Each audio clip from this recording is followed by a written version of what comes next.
esa manera para poder trabajar el día de hoy. Vamos a ver, ¿ya?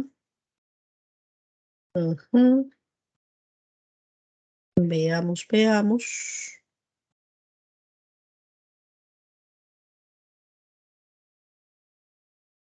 Ujú.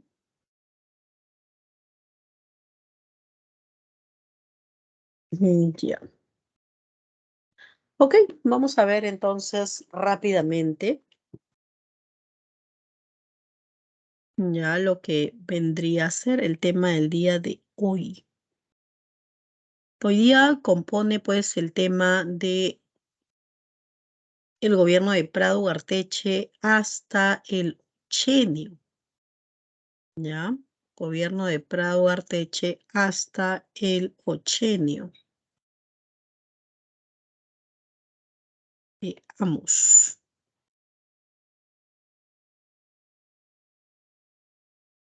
Mm,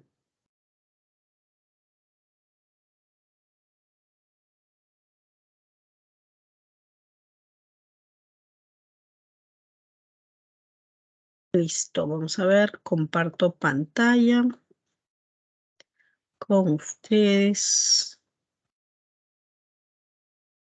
Veamos, veamos.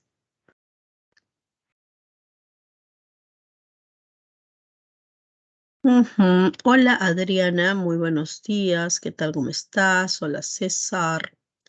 Hola Daniel. Renzo, muy buenos días. ¿Qué tal? ¿Cómo están? Ya. Les voy a pedir por favor que descarguen su práctica. Vamos, vamos. El material del día de hoy. Ya.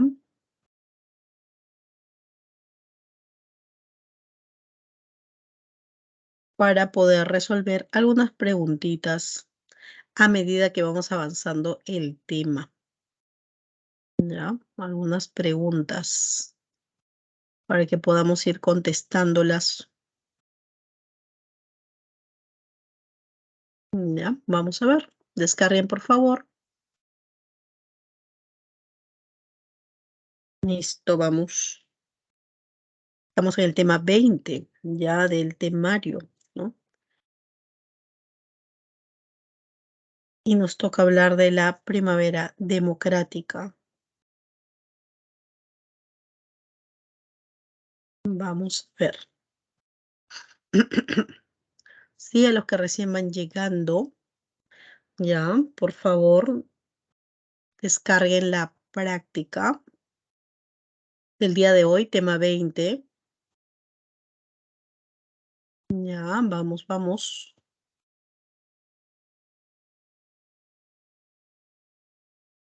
Listo. Ok, el día de hoy vamos a hacer algo distinto, ¿no? En el sentido de, a ver qué tan también estamos en esto. Ya, yo voy a hacer lo siguiente, ya, y también para que tú puedas participar, a ver, previamente, ¿no? Estos temas ya lo hemos hecho en algo, en el básico, ¿no? Ahora obviamente extendemos más, por eso es un intermedio, porque hablamos más, explicamos más, por eso es importante que tengas tu cuaderno, apuntes, porque aquí es donde vas a tener más todavía información para que luego para el avanzado tú ya tengas toda esa información y solamente repases y añadas lo que te falta, ¿ya? Recuerda eso. Entonces, ya brillé, no hay ningún problema. Vamos a hacer lo siguiente, ¿ya? Pero alguien me va a decir, pero este tema yo no lo sé muy bien. No hay problema, no hay problema, que no lo sepas muy bien, ¿ves? Entonces, lo que voy a pedirles es que las 5 primeras preguntas las revisen. No es necesario que las marques, ¿no? De repente dice, uy, no sé, ¿no? Solamente para que las veas, si sabes la información, obviamente la alternativa correcta para ti, la marcas, ¿ya? Pero la vas a sondear, ¿ya? Las 5 primeras preguntas, nada más. Y para eso te voy a dar unos 4 minutos, no más, 5 minutos tal vez, para que veas la práctica, ¿no? A ver, léela, ya más o menos, para que veas un poco el sentido también de las preguntas, ¿no? Para que veas un poco, ya lo que me están pidiendo acá más, de repente efectos, causas, consecuencia, contexto, para que obviamente, vayas notando ello, ¿ya? 4 minutos no más y así le damos también tiempo a sus compañeros para que vayan ingresando rápidamente. Ya espero que obviamente se unan, ¿ya? Este, rápido para no tener más complicación e iniciar el tema del día de hoy. Ya, vamos a ver, rapidito, vamos. Teniendo en cuenta que ya estamos en el siglo XX, que no es cualquier siglo, hay cosas muy cercanas a las que estamos obviamente pasando, ¿ya? Y bueno, nada, el tema de hoy es lo que es primavera democrática hasta Odría, hasta el ochenio, por si acaso, ¿ya? Hasta el ochenio. Ese es el tema del día de hoy, ¿ya? Ok.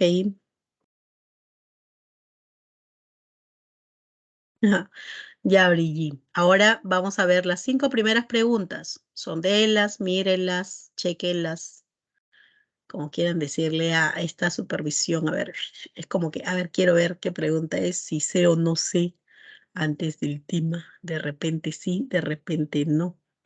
Aquí, allá. ¿Ya? Entonces vamos a ver.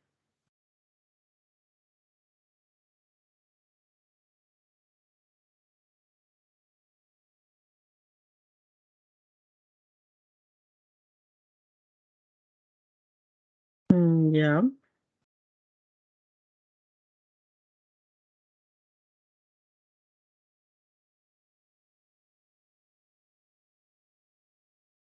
vamos.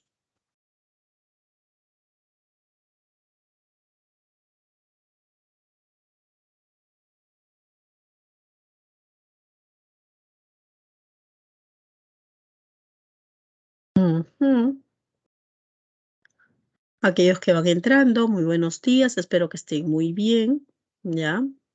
Estamos viendo el material, descarguen por favor el material de práctica del día de hoy. Estamos en la 20, en el tema 20, práctica 20, primavera democrática hasta el ochenio, y estamos viendo la práctica, la pregunta sí, hasta la pregunta 5, solamente para ver, no necesariamente debes saber la respuesta.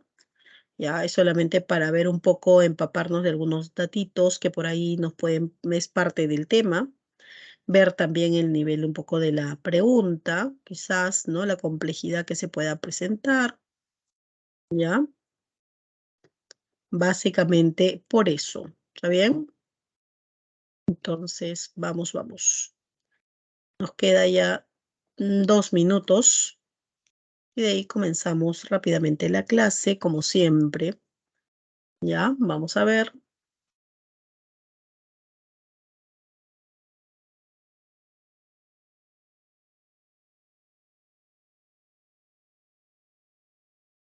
Vamos.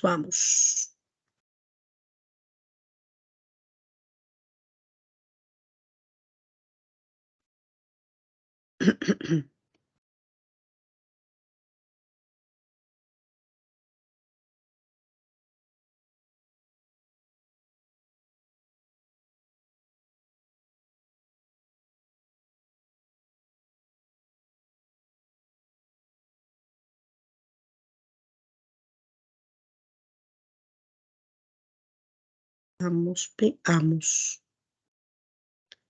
Listo, muy buenos días a los que recién están ingresando. Veamos, descarguen por favor su práctica ya rápidamente para la práctica del día de hoy, el tema 20. Y estamos checando las preguntas, ¿ya? Las 5 primeras preguntas nada más, así de fácil y rápido, nada más para que veas, ¿ya? Vamos. Ujú. Sí, el tema de hoy es primavera democrática, ya, y hasta el ochenio nos vamos el día de hoy, ya hasta otra etapa del militarismo también nos vamos. A ver, vamos.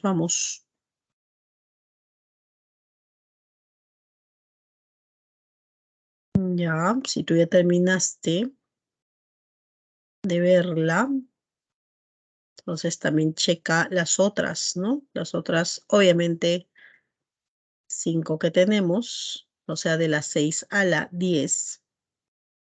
Ya, vamos, para que puedas notar claramente la pregunta. Ya,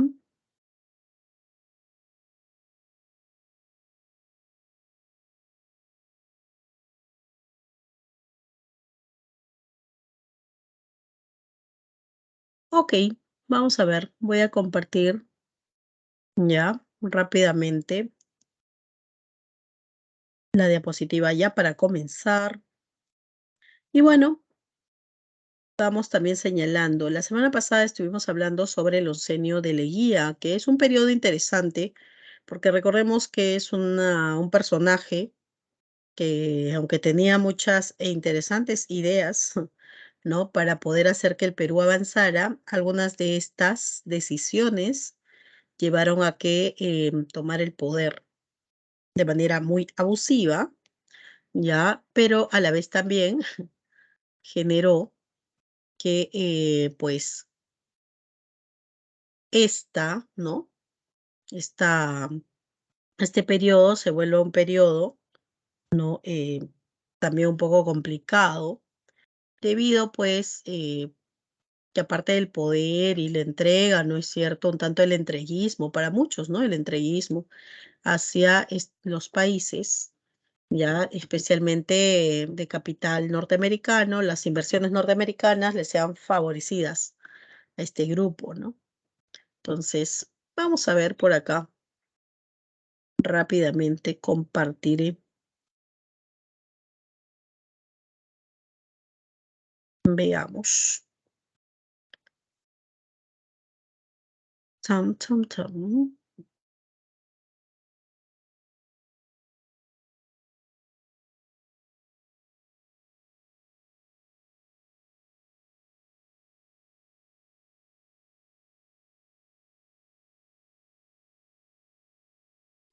Ujú.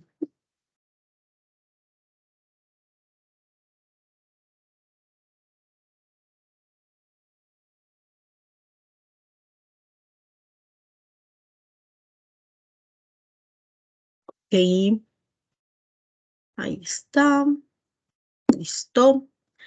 Veamos. Vamos a tocar entonces como primer punto la primavera democrática, ¿ya? Este nombre, esta denominación, por decirlo de esta manera, es una denominación dada también por Jorge Basadre, el padre de la República Peruana, ¿ya? Y la denomina de esa manera porque, claro, tras un periodo de militarismo, como fue el periodo del 30 al 39, pues que salga ganador Prado Ugarteche era como que el punto refrescante, ¿no? Como yo te había mencionado, los militares ya eran desde Sánchez Cerro, por las actitudes que tuvieron, comenzaron a ser vistos como golpistas, ¿no? Inconstitucionales, entonces un poco hartos de eso, el hecho de tener a un presidente civil, no del partido, sino que no sea un militar, era refrescante, ya que se entiende que una persona que es no militar, o sea, civil, pues va a utilizar mecanismos democráticos y no utilizando la fuerza o la violencia para resolver los problemas que teníamos acá. Entonces, esta denominación era como para fortalecer un poco la idea de que la democracia había llegado, ¿no? Había llegado al Perú con estos gobernantes. Y claro, también era como un pedido, básicamente, de que este sistema democrático, pues, se mantuviera, ¿no? Y se extendiera, se aplicara, se respetara. ¿ya? También debemos de decir algo, no habría que de repente sorprendernos mucho, pero ya lo habíamos mencionado, y, y entonces pues el resultado de eso, básicamente, no tendríamos que sorprendernos mucho en el sentido de que se supone pues que los civiles, o sea, la población civil, las autoridades civiles, deberían mantener un orden, ¿no? Pero recordemos que ellos tienen vínculos con los militares, o sea, había una ligera relación ya entre los líderes oligarcas civiles, ya, no militares, con los militares. Recordemos que también comparten algunos intereses, ¿no? Como por ejemplo que la oligarquía peruana no quiere que los grupos como el Partido Aprista, el Partido Comunista o Socialista, pues puedan alcanzar algún cargo político. ¿Por qué? Porque es no beneficioso para sus intereses, ¿no? En el caso de los militares no es tanto por intereses, sino por una cuestión de, para ellos, salvaguardar la armonía, el orden, ¿no? De lo que viene a ser, pues, el Perú.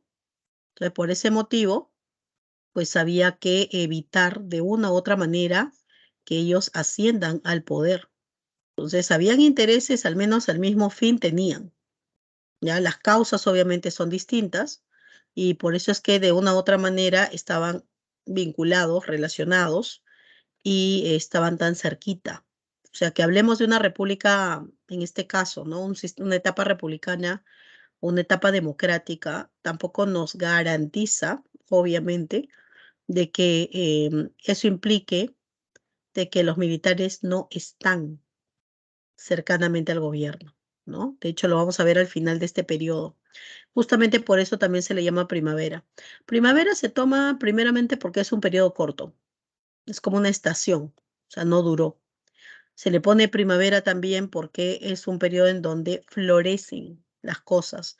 Y en este caso, pues floreció la democracia nuevamente en el Perú, ¿ya? Entonces, por ese motivo es que va a tener justamente como base, pues esa denominación, ¿no?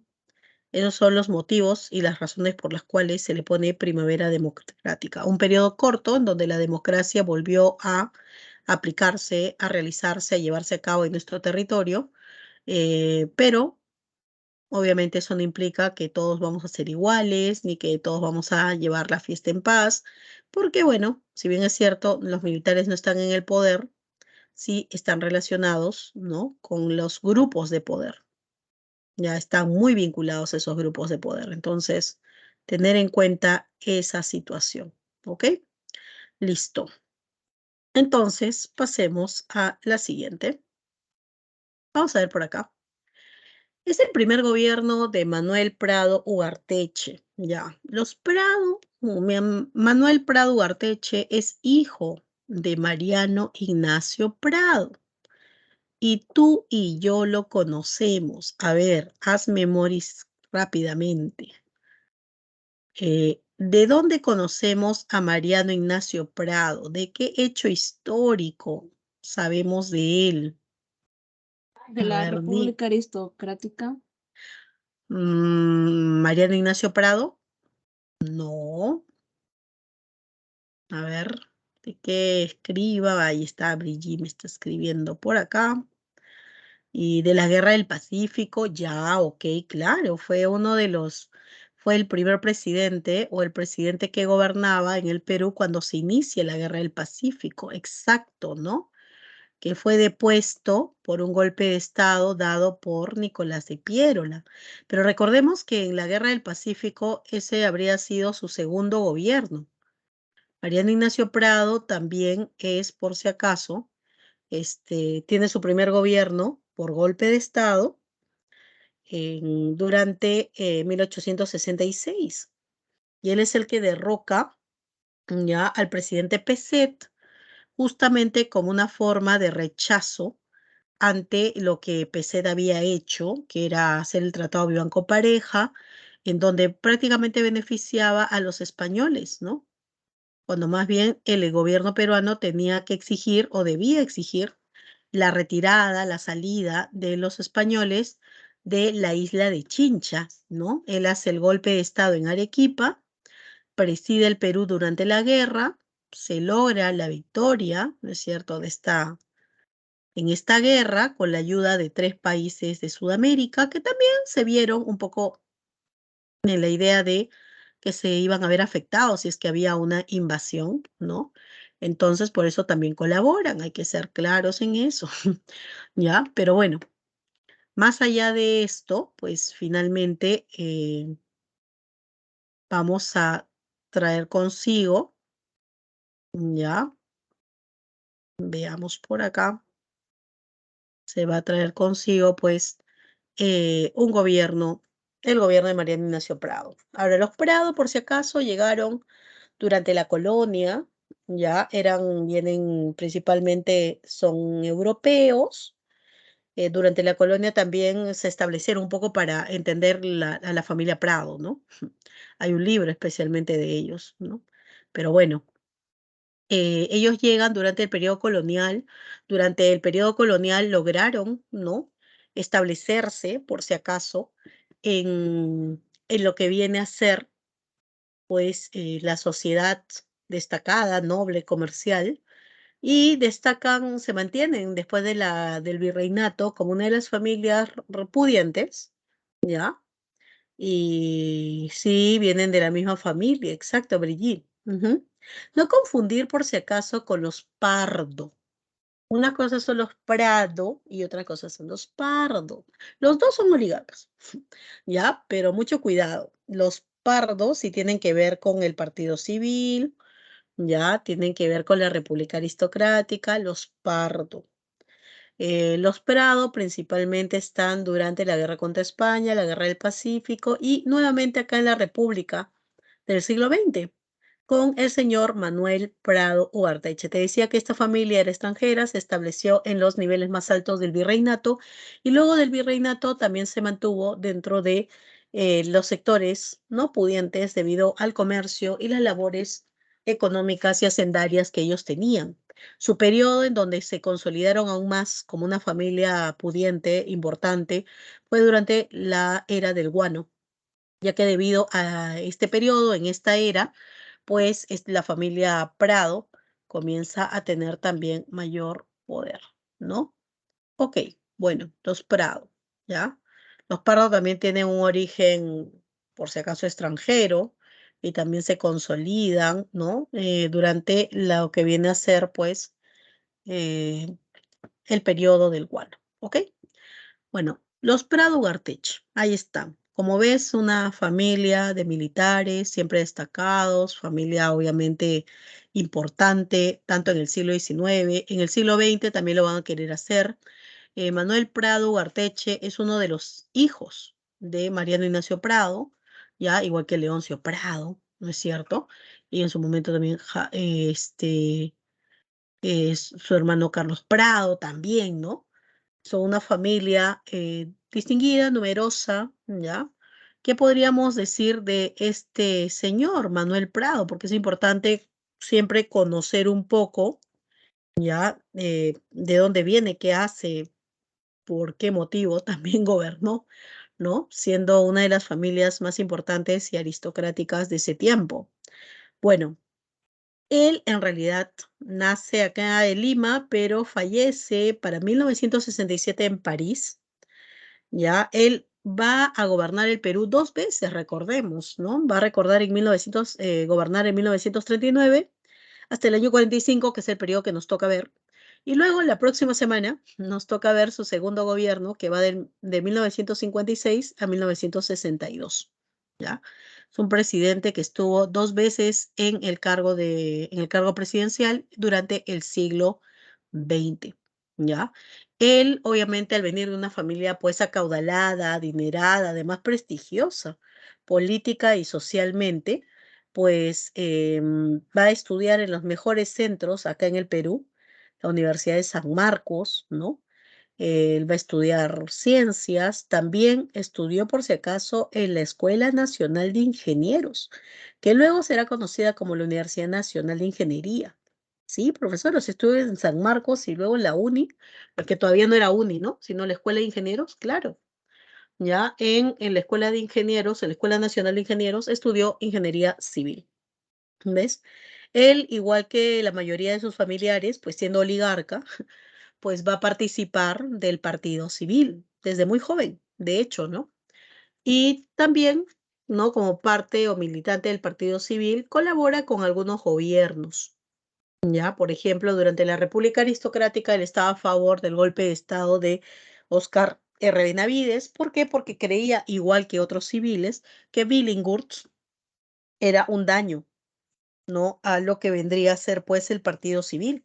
Así que en realidad él apoyó, como todo buen, obviamente, civilista, el golpe de Estado dado por Benavides a Billinghurst, ¿ya? También, claramente, como todo civilista, se opuso totalmente al oncenio de Leguía, porque recuerda que Leguía en el oncenio, pues vino con la idea del anticivilismo, ¿no? Inteligentemente lo utilizó, se unió a varios grupos que también eran anticivilistas, así que todos los civiles, pues obviamente estaban totalmente en oposición a Augusto B. Leguía durante este periodo, ¿no? De 1919 a 1930, ¿ya? Y bueno, ya después de del tercer militarismo, durante el gobierno de Óscar R. Benavides, pues este convoca elecciones y gana, ¿no? Gana las elecciones el señor Prado Ugarteche, ¿no? Manuel Prado Ugarteche, ¿está bien?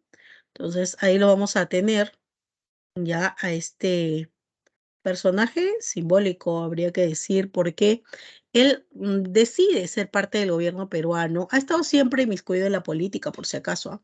Como lo hemos visto, ¿no? Como lo hemos mencionado ahorita. Pero él decide en realidad postularse a la presidencia, básicamente porque quiere limpiar el apellido de su padre, ¿no? El apellido de su abuelo, de su padre, sus ancestros, ¿no? Que es el apellido Prado, que había sido manchado durante el proceso de la guerra del Pacífico, ¿no? Pues se tachó al patriarca, ¿no? Como una persona que se había llevado dinero, que había fugado, que era un traidor a la patria. Entonces los Prado, aunque pudientes y todo, socialmente habían decaído de cierta manera y habían sido cuestionados duramente. Así que por ese motivo, pues, él decide entrar al gobierno para poder limpiar el nombre de su padre, ¿ya? Bueno, él va a, como te dije, pues, a formarse acá, básicamente en las instituciones más prestigiosas del Perú, y también va a llevar a cabo, pues, estudios, ya, en Uruguay, ¿no? Y también va a lograr tener cargos a nivel militar, como es el cargo de sargento, de alférez, ¿no? Y él va a tener en consideración, ¿no? Y participación en la organización de la misión militar francesa que llegaba desde la República, desde el periodo de reconstrucción nacional y la República Aristocrática, ¿ya? Y también, pues, se incorporó al ejército para 1910. ¿No? ¿Por qué se incorpora el ejército? Porque para ese tiempo había amenaza de que iba a haber una guerra contra Ecuador. Recuerda que Ecuador no acepta el arbitraje internacional español que dice que las tierras eran del Perú, ¿no? Entonces, mucha gente hablaba de que iba a haber un conflicto, un enfrentamiento, y bueno, él por eso decide, ¿no es cierto?, integrar el ejército peruano ante esta situación. Pero como no hubo guerra, entonces, nada, se retira, ¿no es cierto?, del ejército y, y bueno, luego ya participa de otras actividades básicamente políticas y culturales e intelectuales, ¿no? Él llegó a ser también catedrático, por si acaso, en la Facultad de Ciencias de San Marcos. Él llevó el curso, imagínense ustedes, de análisis infinitesimal. ¿Ya? Y luego fue, bueno, primero fue un catedrático temporal y luego ya un catedrático titulado plenamente. ¿Está bien? Llevó también, asumió la presidencia de algunas instituciones, como por ejemplo la presidencia de las empresas eléctricas asociadas que habían acá en el Perú, ¿ya? Y él inicialmente entra a la política para 1919 y fue elegido pues diputado por la provincia de Huamachuco, ya en ese año, y para la Asamblea Nacional, ¿no? Con el objetivo de elaborar la Constitución del 1920, convocada por Augusto B. Leguía, ¿ya? Luego fue senador para 1924 durante el oncenio de Leguía, y a partir de ahí, desde el Congreso, comenzó en realidad su actividad de oposición tenaz contra la reelección de Augusto B. Leguía, que en 1924 quería reelegirse, pero que igual, pues, lastimosamente, ganó Leguía, ¿no? Por eso tuvo que retirarse del Perú, Manuel Prado Ugarteche. Al ser opositor, pues obviamente comenzó a ser perseguido y fue deportado, igual que otros civilistas que se oponían a la reelección de Augusto B. Leguía, y fue deportado a Chile, ¿ya? Luego de ahí, pues se destinó a Francia y se quedó más o menos unos 12 años en Francia, o sea, hasta 1932 se quedó ahí, ya cuando Leguía pues ya había sido derrocado y había muerto, y entonces decide volver al Perú, ¿ya?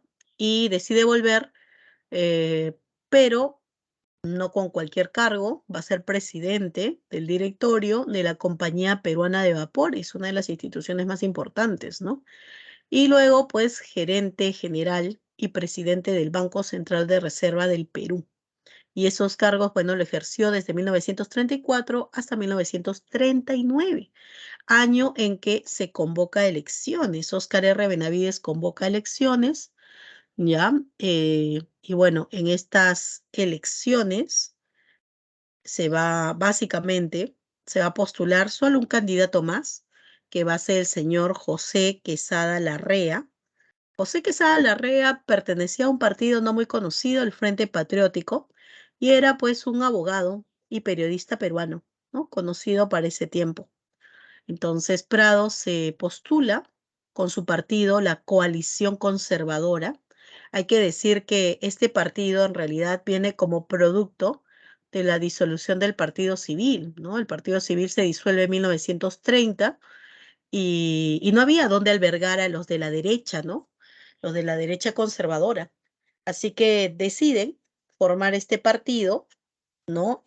Al ver que el Partido Civil ya estaba totalmente gastado, el título golpeado, entonces deciden pues formalmente y oficialmente dar de baja al Partido Civil y crean este nuevo partido, que es el Partido de la Coalición Conservadora, que son nada más y nada menos que todos los oligarcas de derecha, ¿ya? Y en esta oportunidad, pues, representados por Manuel Prado Ugarteche. Prado logró ganar las elecciones con un 77.5%, o sea, casi un 78% votó a favor de él, ¿ya? Y José Quesada, pues, sacó un 22%, 22.5% aproximadamente. Así que, definitivamente, una victoria apabullante, ¿ya? Una victoria, obviamente, este, sí, Renzo. Normalmente los oligarcas de ese tiempo tenían ese tipo de vida, de grandes familias pudientes, además de grandes intelectuales, ¿ah? O sea, no eran como que el típico hijo de papá porque tiene plata y le van a dar la empresa. No, en realidad, este grupo social era, como habíamos dicho, los civiles, ¿no? Muy exigente en el sentido de que aunque tienen este tipo y estilo de vida y ese estatus o ese pensamiento de superioridad, entre comillas, pues tienen bien claro que la formación académica es importante, ¿ves? Así que no son personas que sean mediocres o que, ya, bueno, no estudio nada porque todo esto es mío. No, ya, eso es algo importante. Son personas además que tampoco es que hayan entrado pues a lugares simples y básicos y tengan pues a su carrerita porque, en fin, no. Fueron muy buenos en realidad en lo que viene a ser el campo intelectual, muy bien formados ya académicamente. Y por eso, y la gente que en ese momento entraba en política era de ese nivel. O sea, imagínate el Congreso con gente realmente calificada, con estudios destacables. No que estudiaste en la universidad X y Z o que sacaste tu título con ayuda, con favores. No, aquí la educación realmente era exigente, no era para cualquiera, porque también estudiar era muy costoso. Ya tú dirás, profesora, ¿en la Universidad de San Marcos igual que se pagaba? No, pero era problemático estudiar en la Universidad de San Marcos. ¿Por qué? Porque como toda universidad, pues era una universidad que te exigía. Y los estudios no solamente eran exigentes con respecto a los horarios, sino también que los docentes te mandaban a leer y leer y leer y leer. O sea, yo no te voy a mandar a leer como ahora, ¿no? Las separatitas. No, te mandaban a leer libros y era para la próxima clase. Aparte de la clase teórica, tenías clases prácticas. Entonces tú no podías estudiar y trabajar a la vez. Eso era imposible.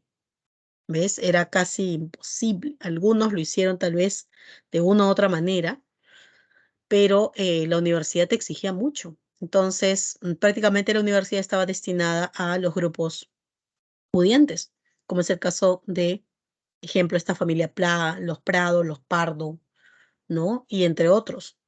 Y no lo hacían mal, ¿no? Tampoco eran de que, como tenían plata y tenían esos, entre comillas, esos beneficios económicos, entonces estudiaban ahí y como que no hacían nada. Todo lo contrario, eran muy destacados, académicamente destacados, ¿ves? Entonces, es un poco la historia de Mariano Manuel Prado Ugarteche, ¿ya? Bueno, Óscar R. Benavides convoca elecciones, sale elegido Manuel Prado Ugarteche, que por cierto se levanta contra el candidato pues oficial, que era José Quesada, que ya hemos mencionado, ¿ya? Y bueno, pues José Quesada, para hacer una campaña mucho más fuerte de su candidatura, decide pues adquirir uno de los diarios que es a partir de aquí y en adelante va a ser muy conocido, ya no existe, ¿no? Que es el diario La Prensa. Entonces José Quesada adquiere ese diario de donde va a comenzar a pelear, pues digamos así, electoralmente su candidatura. Este diario formalmente en realidad se sale pues a la venta en 1903, ya, y bueno, ya era conocido durante la República Aristocrática por su actitud muy crítica contra la oligarquía, ya, pero bueno, ahora José Quesada lo adquiere para utilizarlo como un medio para extender su candidatura, ya, ahí está. Bueno, veamos. Pero bueno, se dice que también la habría adquirido como para manipular un poco a la población, informando cosas que no eran, ¿no? En beneficio de él, pero bueno, ahí está. Y con respecto al partido aprista, recordemos que el partido aprista no puede participar porque está proscrito por la ley, es decir, legalmente no es considerado un partido político, así que no puede candidatear. Con respecto a la Unión Revolucionaria, que fue el partido que promovió a el señor Sánchez Cerro, hay que decir pues que también quedó anulado, ¿ya? Porque su líder, Sánchez Cerro, fue pues básicamente, bueno, fue un candidato invitado, ¿no? Él no pertenecía a la Unión Revolucionaria. Quien era su líder era Luis Flores, y bueno, Luis Flores, pues fue Luis Alberto Flores Medina, era un político pues peruano también, líder de la Unión Revolucionaria, un partido fundado en 1931, que tuvo su victoria con Sánchez Cerro, ¿no? Pues lo llevó a la presidencia, pero bueno, en ese momento Luis Alberto Flores Medina había sido desterrado del Perú. Así que el partido político también fue anulado justamente por esto, o sea, no participó, ¿ya? Entonces solamente van a ser dos partidos políticos y ante esta coyuntura, o sea, entre Prado y Quesada, ¿ya? Pues el apoyo a Prista era importante, ¿ya? Claro, uno dice el APRA, recuerda que el APRA, movido por ella de la torre, puede hacer que voten por cualquiera y que gane esa persona. Ya, entonces, tanto Prado como Quesada indirectamente solicitaron el apoyo de los apristas, ya, pero claro, ninguno de los dos dijeron, oye, sí, yo he hablado con Aya, ¿no? Para que me apoye. No, pero de cierta manera trataban de ganarse el voto aprista, porque saben que obviamente el APRA podía ser ganador con su voto a cualquiera de los dos, ¿ya? Y bueno, ahí está. Finalmente, pues, eh, gana Prado Ugarteche. ¿Y qué hace Prado Ugarteche? Pues clausuró el diario La Prensa, ¿no? ¿Ya? ¿Por qué? Porque recuerda que Quesada había comprado este diario y lo había utilizado para manipular un poco el proceso de elecciones, y entonces el gobierno que ganó de Prado decide cerrarlo. Después va a abrir, ¿no?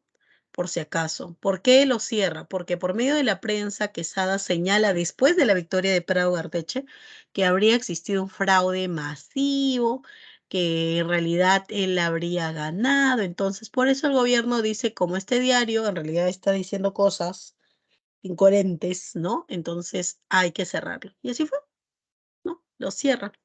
¿Ya? Entremos a este primer gobierno, que como dice la Constitución del 39, o perdón, del 33, pues son 6 años, ¿ya? De gobierno que va a tener el señor Prado Ugarteche. Veamos entonces, ¿no? A nivel político, ¿ya? Comenzaremos diciendo pues que pues, no una victoria contra la coalición, como ya lo hemos mencionado, ¿ya? Y bueno, inicialmente tú dirás ahí, profesora, pero mire, yo estoy viendo ahí que dice, ¿no es cierto?, que el APRA volvió a la legalidad. Sí, mucho cuidado con eso, pero recién me está diciendo que el APRA estaba proscrito a la ley. Claro, al inicio del gobierno de Prado, el APRA sigue fuera de ley. Al final de su gobierno, el APRA va a ser aceptado como partido político, o sea, legal, constitucional. Y tú me dirás, ¿pero por qué? O sea, ¿qué pasó? ¿Qué ocurrió? Porque a Prado Ugarteche le convenía que el APRA, por los votos, por el poder que tiene a nivel, obviamente, político, ya, pues beneficiarse de sus votos era importante. Así que legalizarlos para tener feliz a Aya de la Torre y a los apristas para que lo apoyen de una u otra manera en lo que él desea, pues era conveniente. ¿Ves? Entonces, por ese motivo, antes de terminar su gobierno, el señor Prado legaliza, ya formalmente establece la legalización del partido aprista. Algo que de repente es importante durante el gobierno de Prado es el aspecto económico y vamos a pasar rápidamente ahí, ¿ya? Primero, para cerrar lo político, hay que decir que Prado Gartecha a nivel político era casi desconocido, aunque había sido senador, ¿no? Igual era desconocido frente a otros políticos que eran de repente más ranqueados o tenían más tiempo o tenían más presencia, ¿ya? Y entonces mucha gente cuando Prado ganó y al ver que no era muy reconocido, la gente dijo, uy, no, lo van a derrocar, ¿no? O sea, no va a durar mucho en el gobierno, ¿no? Pero este personaje no solamente tenía tiempo en la política, sino era muy capaz, ¿no? A nivel intelectual, sabía relacionarse muy bien, así que es justamente gracias a su capacidad de estrategia que logra pues mantenerse en el poder y también tenía un gran encanto personal, ¿eh? Era una persona encantadora, profesora. Tú lo mirabas y te encantaba. Sí, tenía una personalidad, eh, ¿para qué? ¿No? En el sentido de una buena conversación, charla, sabía de muy buenos temas, una persona que nunca se quedaba pues callada en el sentido de que, ¿no? De repente silencio incómodo. Siempre había algo de lo que hablaba, además tenía una muy buena actitud, sabía ganarse muy bien a la gente con la cual practicaba, entonces no te quedaba una sensación como que, ay, qué pedante, o que, ay, no, qué aburrido, no, todo lo contrario. Como dirían los colombianos, una rica charla, una rica conversación. Ya, como dirían los peruanos, ¿no es cierto? Chévere. ¿Ves? Ya, entonces una persona que tenía su style, ¿no? Su estilo, su elegancia, su porte, inteligencia, y aunque no había tenido mucha presencia política antes, y muchos le daban como que ya fue, fue todo lo contrario. Muy inteligente para llevar, obviamente, ya Renzo. Ya Alan es el extremo de la galantería, ya, o sea, él es como que no el extremo mala, porque con Alan tampoco nunca te aburrías. O sea, te reto, busca una entrevista de Alan con cualquiera, así sea de política, así sea con alguien del espectáculo. Yo creo que estuvo con Magali también en algún momento. O sea, ese señor era en cualquiera de los campos, tú te podías salir peleando con él, ¿no? Su cara, su risa, además la inteligencia que también tenía y poseía, ¿no? Entonces sí, también la entrevista con Bailey fue un pase. Y la entrevista con Bailey cuando era antes de la presidencia, o sea, en los 80 y después de eso en el francotirador.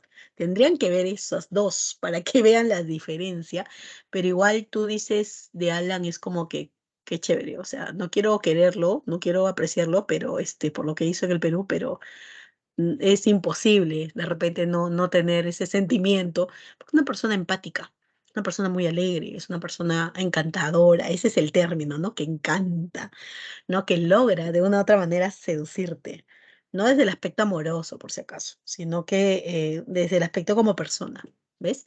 Entonces Prado no era tampoco tan Alan, no a nivel Alan, ya, pero era una persona que también sabía llegar.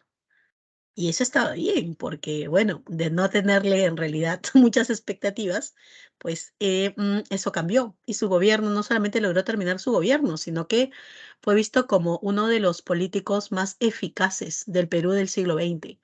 Tú vas a decir, pero ¿cómo que lo más eficaz? ¿Se supone que fue bueno entonces? Pues sí, eficaz. Eficaz significa que en el tiempo que tuvo hizo importantes logros para el Perú, de repente no los que queríamos o lo más importantes, porque eso es un proceso también. Es algo que hay que aprender, ¿no? Un político no te va a solucionar los graves problemas que tiene el Perú, obviamente, en 5 años. Es imposible, ¿no? Aunque por ahí hubo alguien que más o menos lo logró en cierta área, ¿ya? Te voy a dejar con la expectativa de quién. Y es alguien que más lo golpean todo en la historia del Perú. Lo más irónico de la vida. Pero bueno, ya, entonces, nada, él fue muy eficiente, ¿no? Eficiente en su labor. En 6 años logró avanzar en algunas áreas que quizás no, como te digo, no eran las más importantes y principales, porque las principales es todo un proceso para cambiar, pero habría que reconocerle muchas ventajas, ¿ya? A este presidente. ¿Ya? Entonces ahí está. Vamos a ver entonces rápidamente porque su gobierno es muy rico en información, en datos, en proceso y hay muchas áreas. Lo peor de todo es que su gobierno no solamente se limita a cuestiones políticas o económicas aquí en el Perú, sino que a nivel internacional estaba pasando muchas cosas ya a nivel internacional, y también tenemos que ver un poco la actitud del gobierno peruano durante este tiempo y también algunas situaciones internacionales que tenían que ver con el Perú directamente, como la guerra contra Ecuador, que vamos a liberar, vamos a tener acá. Entonces, rápidamente comencemos, ¿no? Bueno, nada, vamos a ver si esa categorización de ser el más eficiente del siglo 20, al menos en esos tiempos, hasta ese momento, era real. No olvidemos que cuando Benavides termina su gobierno, ya se había iniciado la Segunda Guerra Mundial y durante este periodo, lastimosamente, el Perú le fue muy mal porque dejamos de exportar grandes cantidades de materia prima, porque nos dejan de comprar. Ya, para buena suerte en el gobierno de Prado Garteche se reactiva la venta de materias primas, porque bueno, la guerra sigue, consumen obviamente las materias primas que habían guardado y necesitan más, así que nos siguen comprando, ¿ya? Pero ese bajón ya generó obviamente grandes pérdidas, ¿no? Especialmente tuvo una peor repercusión en el área comercial. Las importaciones también van a bajar notablemente, ¿ya? Y los productos, sin embargo, durante la guerra, ya no importábamos tanto porque era mucho más caro, pero la exportación comenzó a subir cada vez más, ¿ya? El azúcar, el algodón, los metales, el caucho, ¿no? Fueron los productos, los 4 productos que principalmente aumentaron más en sus ventas durante este periodo.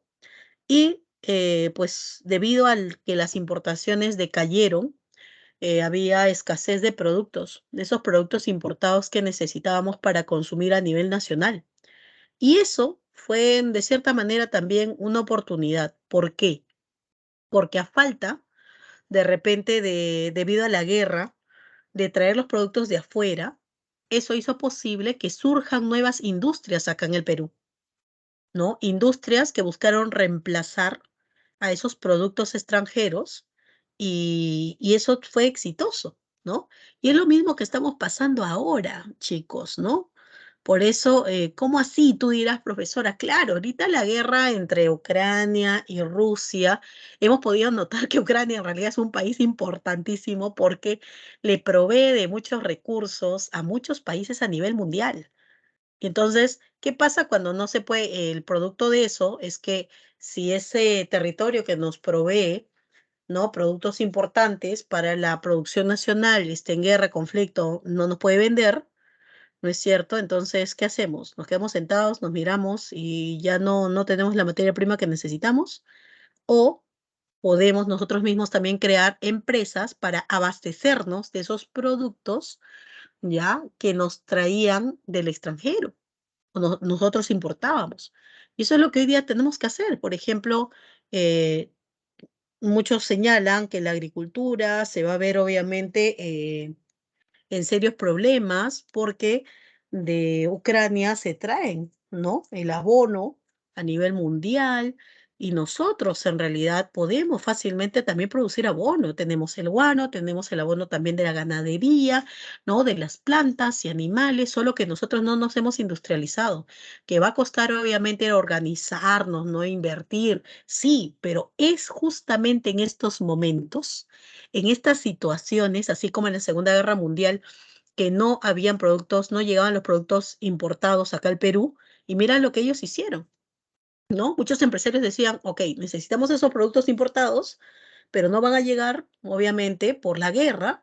Entonces, ¿qué podemos hacer? Simplemente creamos empresas acá en el Perú, ¿no? Y producimos lo que antes nosotros comprábamos en el extranjero. ¿Ves?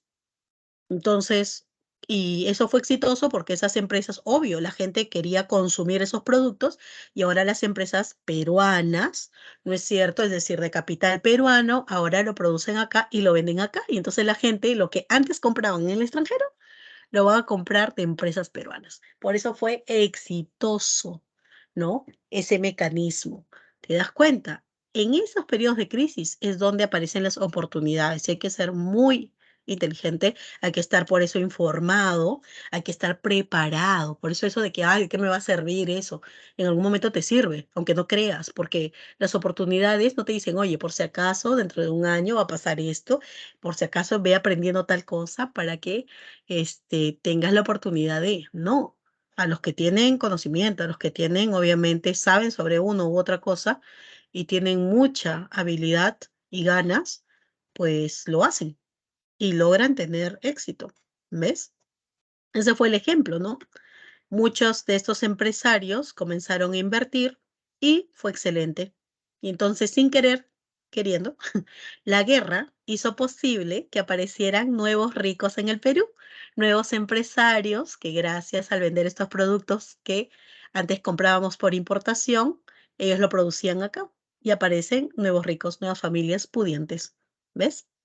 Ahora, con respecto a el orden internacional, ya, vamos a ver por acá, ¿no? A nivel económico, ahí está. A nivel internacional, vamos a pasar por aquí. Pues tuvimos algunas situaciones, ¿no? Por ejemplo, lo primero que hay que nombrar es la victoria con respecto al conflicto con Ecuador. Tuvimos una guerra contra Ecuador, conocida también como la Guerra del año 41, y fueron diversos, en realidad, enfrentamientos armados que ocurrieron entre países de Sudamérica y también, ¿no? Del Perú y Ecuador. Y bueno, lastimosamente, pues para esto eh, tuvimos que enfrentarnos, básicamente porque Ecuador no aceptaba que Tumbejaín y Maina sea nuestra. Y entonces habían entrado a territorio peruano, ¿no? Por eso el ejército, cuando se da cuenta de ello, decide, pues, obviamente, bajo el Estado, claro está, enfrentarlos militarmente, y ahí se va a llevar a cabo la batalla de Zarumilla, donde está Eloy Ureta, el líder principal militar que logra el éxito de la batalla de Zarumilla, pero también hay que decir que aquí participa por primera vez la Fuerza Aérea del Perú, ¿ya? y esta acción heroica llevada a cabo por el señor Abelardo Quiñones, de sobrevolar la zona ecuatoriana, ver obviamente que había insumos y decidir impactar su avión contra esos insumos. Y de esa manera también obligar a Ecuador de tener que finalizar la guerra, ¿no? Esta fue obviamente un acto heroico, en el sentido de que más allá de la responsabilidad como militar, pues dio su vida para lograr el éxito, ¿no? Principalmente de esta, ¿ok? Entonces, tras este conflicto que tuvo como victorioso al Perú, se suscribió un documento conocido como el Protocolo de Río de Janeiro. Este documento fue suscrito en 1942, ¿ya? También es conocido como el Protocolo de Paz, Amistad y Límites de Río de Janeiro, ¿ya? Y la idea principal de elaborar o suscribir este documento es para ponerle fin de una buena vez al problema ecuatoriano y peruano que venía desde 1830, ¿ya? Y poner de una buena vez los límites y de esa manera, pues, evitar tantos conflictos en Sudamérica. En este documento se establece que va a haber países que van a garantizar que eso ocurra, ¿no? Es la primera vez y única vez hasta ahora que tuvimos en un documento internacional limítrofe a países garantes, ¿ya? Y estos van a ser Estados Unidos, Brasil, Chile y Argentina, ¿ya? Y obviamente estos cuatro países tenían que buscar que este pleito pues acabara y se le pide a Brasil que sean ellos los que revisen el problema limítrofe y hagan la división. Y antes que comience en realidad, antes que se extienda más esto, Brasil decide hacer la limitación, convoca a los peruanos y ecuatorianos, comienzan a poner los hitos, pero cuando están colocando los hitos en el territorio, obviamente en cuestión, en conflicto, entre Perú y Ecuador, pues encuentran un río y bueno, ese río no puede ser demarcado de la misma manera que el terreno firme y por eso Brasil dice que tiene que hacer un estudio del río para hacer la división. Entonces quedó una parte, ¿no? Sin poder limitarse. Y bueno, ya Brasil no hizo nada porque, bueno, ya el gobierno estaba más metido en la guerra, ¿no? La Segunda Guerra Mundial, porque ellos también se van a beneficiar con venta de productos. Y cada uno en realidad se metió más a eso, ¿no? A lo suyo, internamente, económicamente, lo que estaba pasando. Y se dejó un espacio sin limitar. Espacio que luego va a generar otros problemas limítrofes nuevamente con Ecuador. ¿Ok? Bueno, este problema volvería luego, ¿no? El protocolo lastimosamente no garantizó el fin de, ¿ya? Ahora, el segundo asunto internacional fue un poquito la política de solidaridad continental y de apoyo a Estados Unidos, ¿no? ¿Y eso frente a qué? Frente a la Segunda Guerra Mundial. Estados Unidos le pidió a todos los países de Latinoamérica, obvio, países dependientes económicamente, para ser realistas y claros, ya que debían apoyar la democracia. Y obviamente el frente de los aliados era el que supuestamente eran los demócratas. En cambio, el eje, que estaba integrado por Alemania, Italia, Japón, era todo lo opuesto.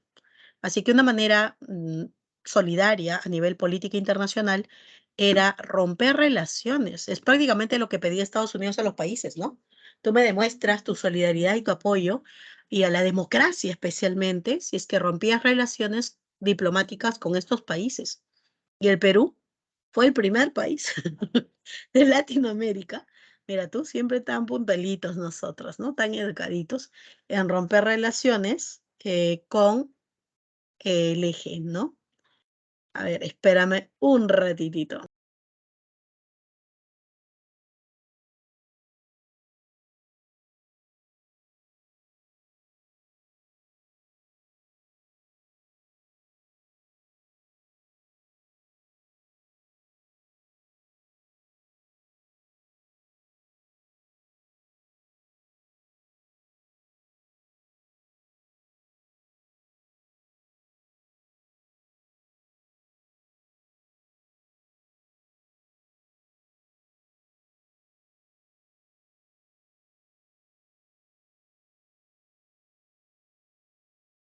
Ok, entonces, disculpen, ya.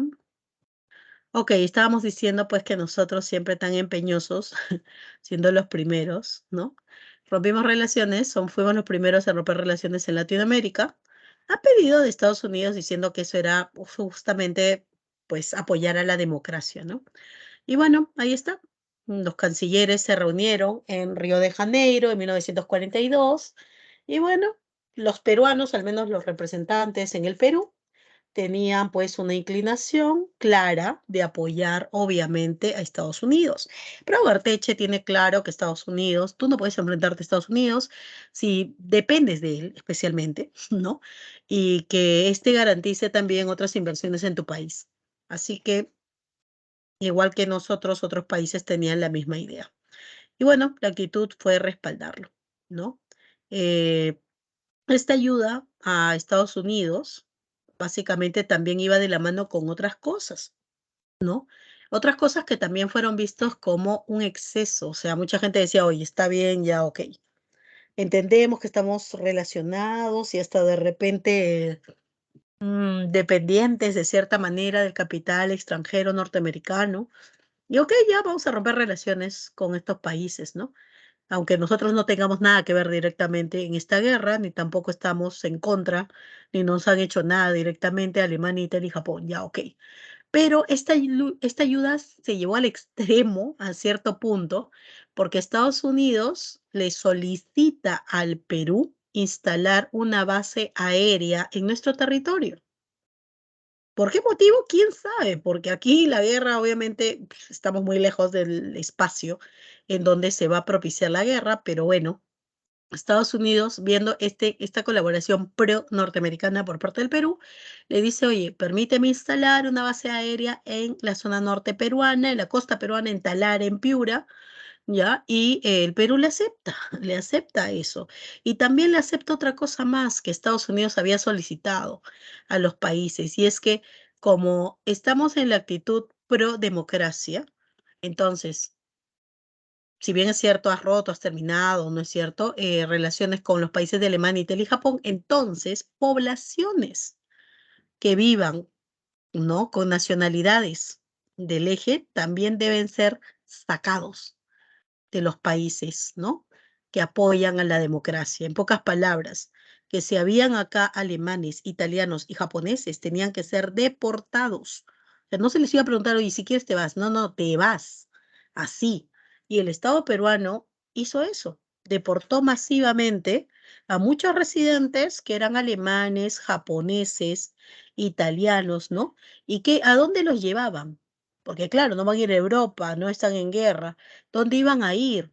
Y se supone que Latinoamérica está a favor también de esto. Entonces, ¿dónde podían ir esta pobre gente deportada? ¿Dónde los deportaban? A Estados Unidos. Y Estados Unidos había construido centros que son campos de concentración, donde los tenían a estos residentes alemanes que no tenían nada que ver con la guerra, ya, y japoneses, y en donde se dice que esos campos de concentración eran igual o peor, ¿no es cierto?, que los alemanes que se descubrieron después de la guerra, ¿no? Casi a fines de la guerra, donde los tenían prácticamente así como Guantánamo hoy en día, que también es un sitio, pues un campo de confinamiento a todos aquellos que Estados Unidos creen que son enemigos de la democracia, entre comillas, o sea, enemigos suyos, ¿ya? Y los llevaban y los exponían al sol, ¿no? A fuertes temperaturas y no les daban agua. Entonces, imagínate lo terrible de eso, ¿no? De supuestamente, bajo la capa de la democracia, supuestamente castigar y sancionar así a tus enemigos. Estados Unidos decía que uno no sabía si dentro de ellos, de estos grupos, ¿no es cierto? Había alguien que estaba desde acá liderando la acción del eje, entonces por eso tenían que supervisarlo. Ya, la base aérea norteamericana de Talara, así se llamaba Renzo, ¿ves? Entonces, ujú, ya, claro.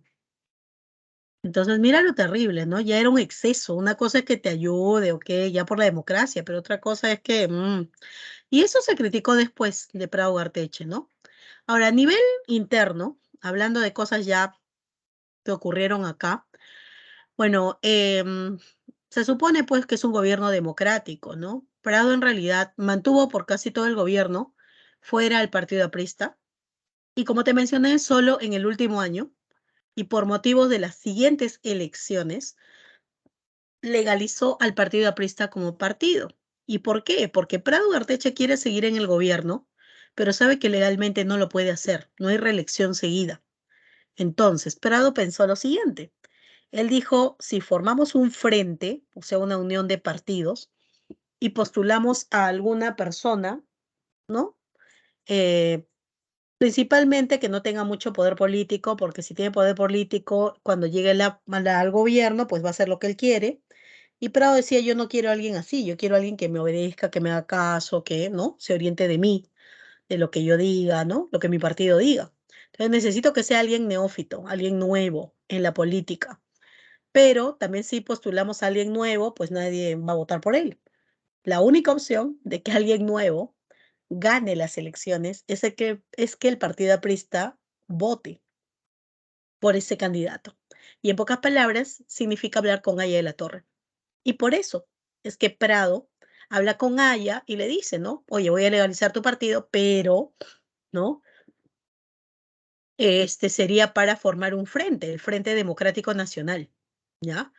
Y que estaría unido del partido obviamente conservador de Prado y el partido aprista.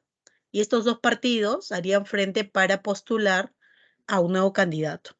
Obviamente a Aya de la Torre se le dice, no, tú no vas a poder postular ahorita, pero tu partido, como va a ser legal, puede participar en las elecciones congresales, ¿no? O sea, en las reuniones en los cargos de senadores, diputados, y por ahí ya el APRA tendría obviamente acceso al poder. ¿Ves? Ahí está. Y listo. Ya ha sido más. El APRA volvió a ser legalizado. ¿Ves? Bueno, ¿qué hicieron por otra parte cuando ya se formó el Frente Democrático y todos conocían que era esta unión entre el agua y el aceite, ¿no? Los pradistas oligarcas con los apristas, ¿no? Pero bueno, por otra parte, ¿no? Los comunistas ya apoyaron también a Prado y bueno, van a seguir un poco el contexto que estaba siguiendo en la guerra, ¿no? En la guerra, recuerda, los aliados están integrados por Estados Unidos, Francia, Inglaterra y la URSS. Así que los capitalistas y los comunistas están unidos. Así que por eso los comunistas dijeron, ok, vamos a apoyar a Prado, ¿no? Supongo que se movían con esa actitud en base a las uniones de la guerra. Frente Democrático Nacional, el FREDENA, que ahorita vamos a verlo, y que postula al siguiente presidente. ¿A quién? A este, al señor Bustamante y Rivero, ¿ya? Pero ahorita no lo vamos a decir, esperemos un ratito porque me faltan algunas obras de este gobierno. A ver, ya, veamos.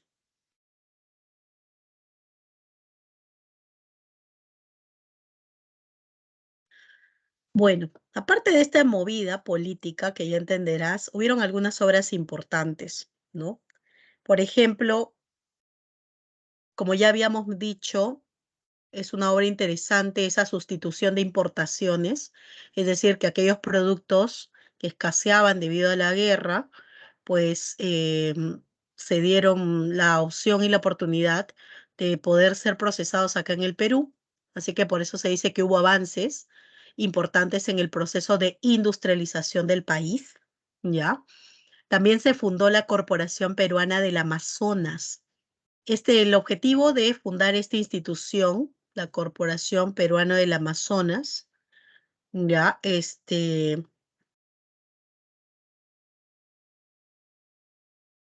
vamos a ver por acá, tiene como objetivo proteger, ya, tiene como objetivo proteger especialmente la explotación del caucho, ya, de la industria cauchera, y de que debido a la guerra justamente aumentó. Entonces, por eso se crea esta corporación para supervisar la industria del caucho acá en el Perú. También debido a la aviación que comenzó a crecer inicialmente en el aspecto militar, comenzaron a llegar empresas ya de aviación, pero empresas por si acaso que tenían que ver con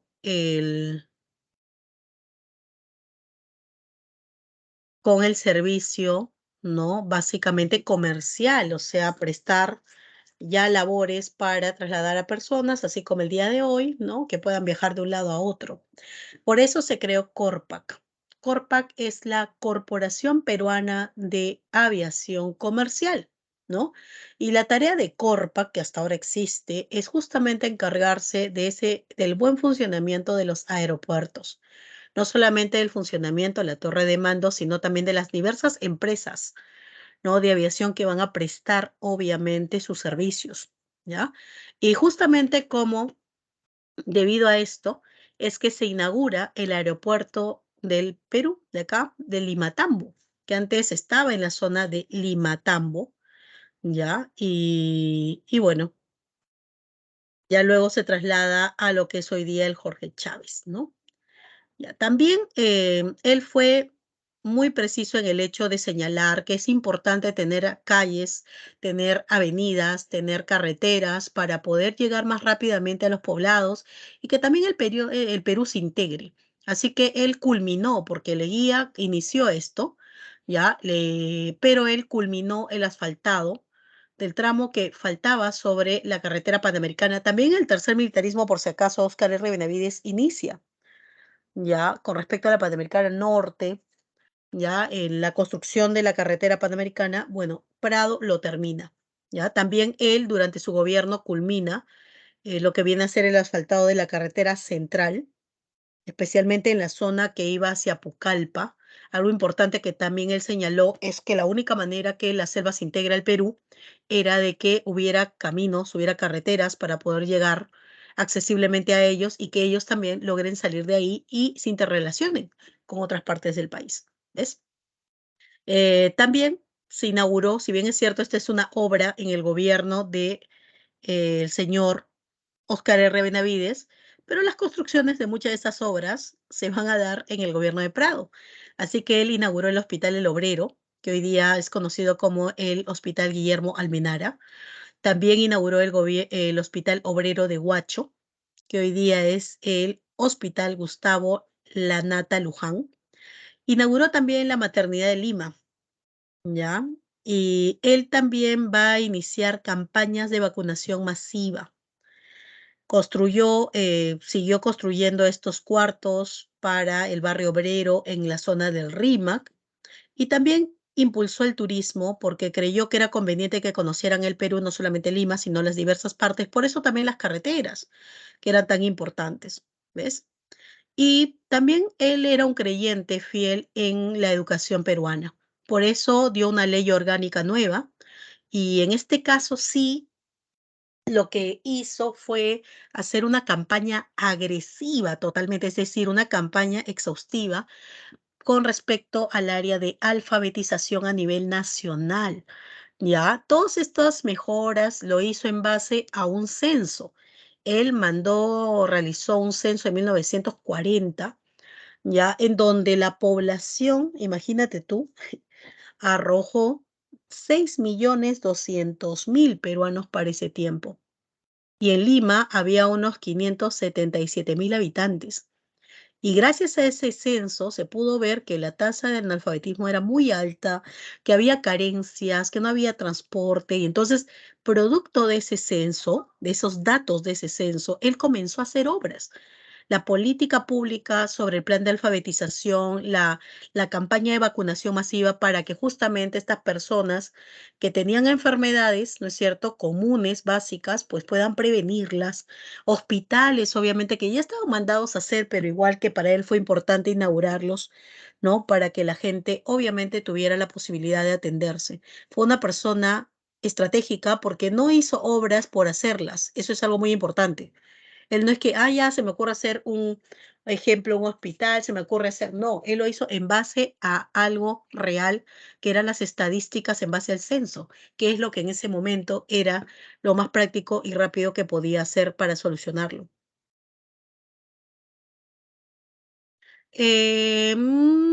Yo creo en realidad que la fiebre del caucho en realidad se va a dar durante la República Aristocrática. Ahí es donde se va a dar la mayor explotación. O sea, que se explote la guerra no quiere decir que haya sido tanto como en el tiempo de la República Aristocrática. ¿Ves? Bueno, nada, ahí está, ¿qué les parece Prado? Y un dato más es que durante su gobierno en 1940, ya, también se dio un terremoto acá en Lima y Callao, ya, lastimosamente. Pues este terremoto fue más o menos a las 11 de la mañana, ya, y bueno, sí es un sismo que no solamente se sintió acá en el Perú, sino también se extendió a otros países. Hubo también un tsunami como consecuencia de este terremoto, tras el terremoto el tsunami, y también llegó hasta la zona norte de Ecuador, ¿no? Se sintió el sismo. También durante su gobierno, lastimosamente, nuevamente la Biblioteca Nacional se incendió en el año 43. Y bueno, en esta oportunidad la biblioteca va a ser colocada como director, lo van a colocar a Jorge Basadre, al padre de la República Peruana, para que lo pueda mejorar. Convoca elecciones en 1945, obvio, él participa con el Frente Democrático Nacional y teniendo como candidato, ¿ya? Eh, pues en este caso, al señor, como ya habíamos mencionado, aquí algunas imágenes de sus hechos, de los hechos realizados durante su gobierno, al señor Bustamante Rivero, ¿ves? Ahora, Prado no se quedó acá, en realidad. Él sabía que al estar Bustamante Rivero acá a cargo indirectamente, pues él podía mantenerse en el poder desde allá. Él se fue a París, ¿no?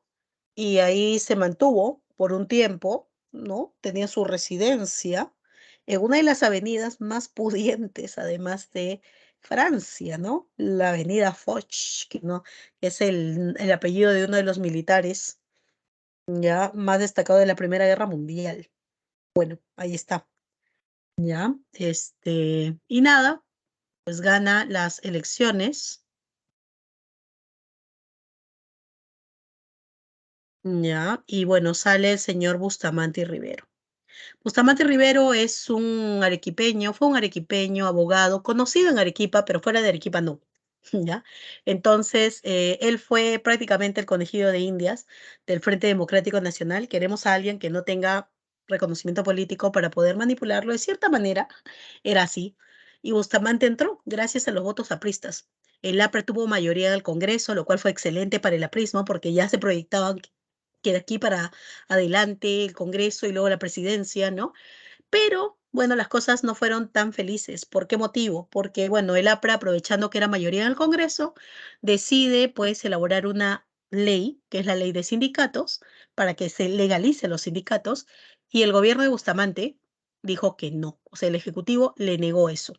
Y ante esa situación, el aprismo, con Aya de la Torre, dijo, bueno, como no se están respetando tampoco nuestras y nuestros intereses a beneficio de la población, entonces ya no vamos a seguir en el frente. Y el APRA se retiró del Frente Democrático, teniendo mayoría en el Congreso.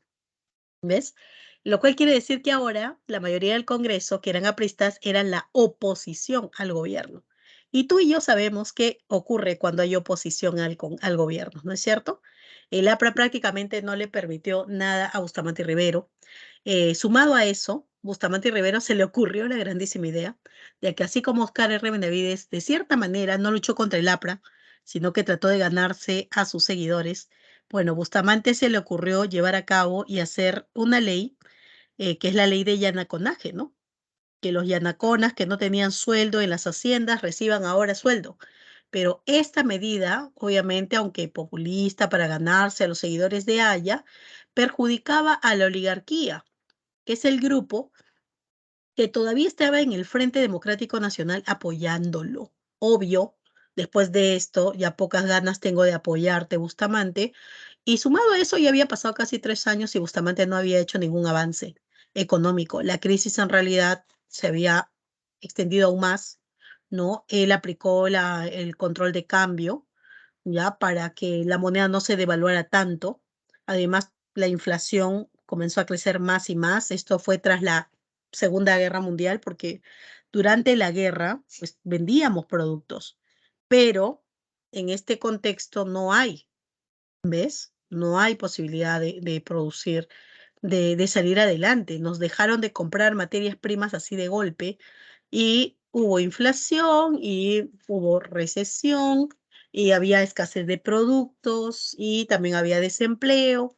Y bueno, el Estado tuvo hasta que subsidiar productos de necesidad básica, productos de alimentos básicos necesarios, es decir, pagar una parte del precio, y la situación económica iba mal. Así que los oligarcas decidieron ya no apoyar más a Bustamante porque definitivamente, aparte de malas decisiones, ya no había hecho nada para mejorar la situación económica, ¿ya?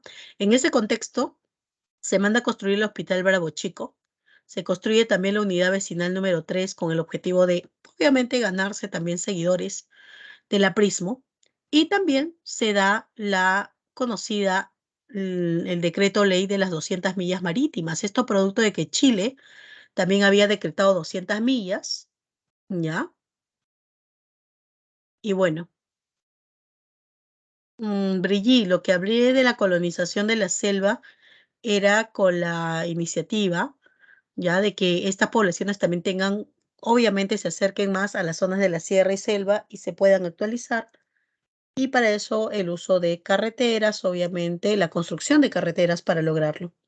Ujú. Bueno, también crea la empresa petrolera fiscal importante para poder supervisar la explotación de petróleo en la zona de Talara Piura por la empresa, recuerda, norteamericana, la International Petroleum Company, ¿ya? E implementó el Plan Nacional de Vivienda. Lastimosamente, nada de esto le va a servir, pues, con ayuda de los oligarcas, Odría va a hacer un golpe de Estado, ¿no? Ahí está el señor Odría, que con este golpe inicia el ochenio, que va a ir pues de 1948 al 56. Odría hace el golpe de Estado el 27 de octubre del año 48 desde Arequipa, ¿ya? En donde señala que él va a tomar el poder para hacer una revolución restauradora liberal, ya que el Perú necesitaba esa restauración.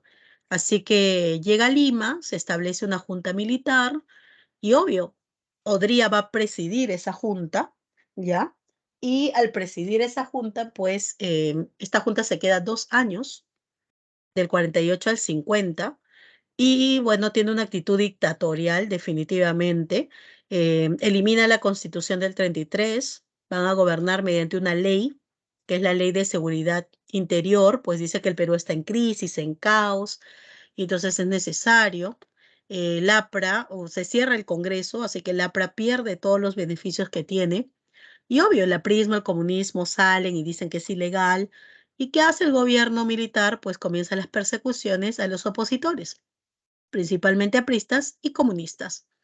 Y ahí de la Torre nuevamente tiene que asilarse en la Embajada de Colombia, pero eso tampoco va a detener a Odría, pues Odría dice que si es necesario, va a entrar a la Embajada de Colombia para poder capturarlo. Eso lleva a que el señor Aya de la Torre, por su seguridad, tenga que retirarse del Perú, tenga que irse del Perú, ¿ya? Y bueno, en el Perú, después de 2 años de la Junta Militar, se solicita hacer ya elecciones para legalizar el sistema, democratizar. Se convoca elecciones. El APRA nuevamente estaba fuera de ley, así que no puede participar. Y el señor Odría quiere participar, así que deja la Junta Militar, ¿no? Se lo deja al señor Zenón Noriega, y Zenón Noriega, como presidente de la Junta, convoca elecciones. Odría tiene su partido, el UNO, la Unión Nacional Odriista, y el otro candidato ya va a ser el señor Ernesto Montañé, de la Liga Nacional Democrática, personaje que en vísperas de las elecciones fue detenido por la policía, bajo el pretexto de que, como en días anteriores en Arequipa habían sucedido levantamientos contra la Junta, ¿ya? Y que su partido político había participado de esos levantamientos, pues le estaban echando ahora la culpa que él era el promotor de esos levantamientos, de esos disturbios, y por eso lo llevaron a la cárcel. Y como estaba allí en la cárcel, no podía postular a la presidencia. Así que ya te imaginarás que el único candidato que va a haber fue Odría. Y así ganó. Así se hizo presidente del Perú durante 6 años, porque ahí sí valía la Constitución. Gobierno de 6 años. Sus primeros 4 años fue pro-oligarca, a favor de la oligarquía, beneficios para la oligarquía, se opuso a las clases, obviamente, sociales más bajas. La migración que a partir del año 40, 50 se estaba dando acá en el Perú del campo a la ciudad, se hizo más evidente durante este periodo y también luchó contra los inmigrantes, los expulsó de los territorios que invadían para poder vivir, ¿no? Tuvo una actitud muy agresiva contra estos sectores y a favor de la oligarquía. Por otra parte, hay que decir que gracias al asesoramiento de la oligarquía también intentó mejorar la economía peruana, lo cual se hizo gracias a buenos presupuestos, políticas presupuestarias importantes. Segundo, que se pidió la colaboración de la misión Clay, una misión económica norteamericana, con el objetivo de buscar la manera de industrializar el Perú. Eso se debe gracias a que a las guerras que hay en la Guerra Fría, como la Guerra de Corea, pues la exportación de algunos productos como el azúcar, el hierro, el plomo, el algodón, comenzaron a aumentar. Y entonces se dijo, bueno, si el Perú va a vender materias primas, podría tal vez industrializarse. Por eso la misión Klein. Vino, dejó, pero lastimosamente no se hizo los cambios totales que se habían mencionado, ¿no? Se le estableció el mercado libre, que significa que el Estado ya no va a controlar los precios, que por un tiempo tuvieron que darse así, porque los vendedores subían el precio de manera ilimitada. ¿Ya? Así que económicamente no fue bien. A nivel político, muchos derechos civiles fueron restringidos bajo esta ley de seguridad interior, ¿ya? Pero algo interesante es que aunque había restricciones políticas y democráticas, sí permitió que aparecieran nuevos partidos, o sea, no se opuso a la creación de nuevos partidos. Y apareció la democracia cristiana, la de Acción Popular, y la social progresista, ¿no? Tres partidos que en el 60 van a aparecer relativamente con fuerza. Y a nivel sociocultural van a hacer obras en los últimos 2 años de su gobierno. ¿Por qué? Porque en esos últimos 2 años de su gobierno, pues se va a tender más a la visión populista, ya que se da cuenta que las elecciones, las futuras, no las seguidas, en el futuro que él quiere postular, ya los candidatos van a tener que dirigirse no a la oligarquía, sino al sector de clase media y clase baja. Así que por eso hizo grandes obras como las grandes unidades escolares, colegios masivos para que los hijos de migrantes obviamente puedan estudiar. También la construcción de ministerios como el Ministerio de Educación, que esto está frente al Parque Universitario. Hoy día la Corte Suprema de Justicia, ¿no? También construcción de centros deportivos, principalmente se inició la construcción de lo que viene a ser el Estadio Nacional y del Hospital del Empleado, ¿no? También le dio el derecho de seguro a los empleados y el hospital que hoy día es Rebagliati, ¿ya? Y también se estableció como universidad, categoría de universidad a la Escuela de Ingenieros, pero en categoría universidad como la Universidad Nacional de Ingeniería. ¿Ves? Ahí está. Ok, ahora vamos a ver, por favor, algunas de las preguntitas. A ver, dime las dos primeras. ¿Ya? Dos primeras, la pregunta uno y dos. A ver, hasta acá no sé también si es que habrá alguna pregunta. Bueno, a Briguilla le contesté con respecto a la colonización de la selva, que era con el objetivo de que accedan, ¿no? Se unan a la parte de la sierra, de la costa peruana, para que puedan tener avances. Y una forma de la colonización es el hecho de, por medio de los tramos de las carreteras. A ver, vamos, vamos, dime. La uno y la dos. Pregunta uno y dos. Vamos, vamos. Voy a compartir de nuevo. No sé por qué se salió. De nada, Brigitte, de nada. A ver, vamos, dime.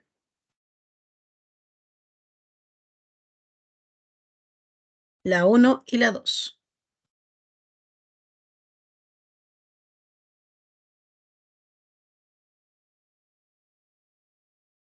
A ver, pregunta uno y dos. Ayúdame con la pregunta uno y dos.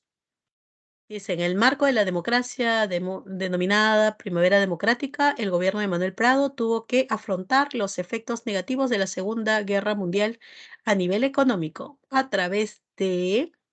¿Qué hizo él para mejorar la situación económica? ¿Mm? César me dice la E. Y claro, recuerda que a falta de productos de importación, él estimuló la aparición de industrias, ¿no es cierto?, para poder nosotros mismos proveernos de estos productos.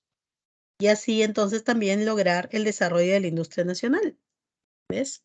Muy bien. La 2. Durante el gobierno de José Bustamante y Rivero se desarrollaron muchos acontecimientos de índole político, económico, social, que provocaron una inestabilidad en el país. De los siguientes hechos, ¿cuál no corresponde a este periodo? ¿Cuál no tiene que ver? Muy bien, César. Oye, César es el único que me responde. A ver, crea la empresa petrolera fiscal, el acta de Talara, la ley de Yanaconaje, contrato de Sechura, ley de las 200 millas marítimas. Claro, el acta de Talara es con Belaúnde Terry. Exacto, con Belaúnde Terry. Ajá. A ver, la tercera, verdaderos y falsos. El acta de Talara, no, el acta de Talara es con Belaúnde, va a ser posterior, con la International Petroleum Company. A ver, en los siguientes enunciados señale verdadero o falso acerca del primer gobierno de Manuel Prado Ugarteche. Sostuvo una política neutral durante la Primera Guerra Mundial. Mm. Se incrementaron las exportaciones debido a la Primera Guerra Mundial. Se realizó el censo de 1940. Tuvo una política de acercamiento con Estados Unidos. Se reconstruyó la Biblioteca Nacional. ¿Tú qué dices? La A, pues correcto, muy bien. Dice, a consecuencia del ataque de Pearl Harbor, los Estados Unidos firmaron el Tratado de Préstamos y Arriendo a través del cual, este es un dato adicional, ¿no es cierto? Ya, este contrato de préstamos y arriendo a través del cual, por medio del cual, se establecen los precios de materias primas que se exportaban a Estados Unidos. Se estabilizan, perdón, en este caso, ¿no? Claro, eso fue justamente para evitar, ¿no?, la inflación de los productos, ¿no? ¿Ya? ¿Deportaron japoneses? No. Ok. Y para terminar, a ver, las 5. De los siguientes acontecimientos, ¿cuál se relaciona con el gobierno de Bustamante y Rivero?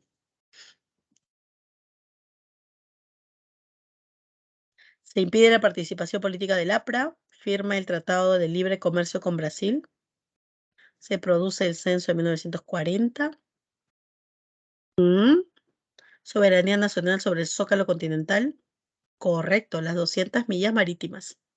Y las 6, en 1947 se cumplieron los 25 años del laudo de París. Y recuerda que el laudo de París es con la International Petroleum Company. Y para dar cumplimiento a lo estipulado, el gobierno creó la empresa petrolera fiscal, que es la empresa que supervisa, ¿no?, para tomar el control del petróleo en el país, o sea, en el Perú. Se firmó el contrato de Sechura, ahí está el contrato de Sechura, ya defendiendo los intereses de la empresa norteamericana IPC. ¿Para qué? ¿Para qué? A ver, ¿para qué crees tú?